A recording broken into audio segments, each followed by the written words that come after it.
To open a multiple Roblox games at once, you need to have a Roblox account manager. Enter your password and click continue. Once you're in, drag to select the Roblox account in Roblox account manager, then click settings, check if it's multi-Roblox, then drag it to select,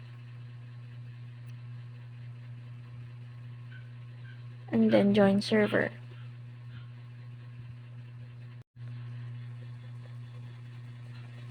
Then wait to install the Roblox.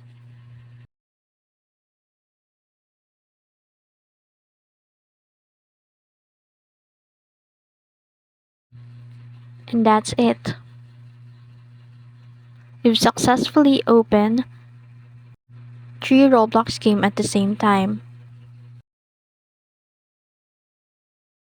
If you found this tutorial helpful, don't forget to like and subscribe to the YouTube channel.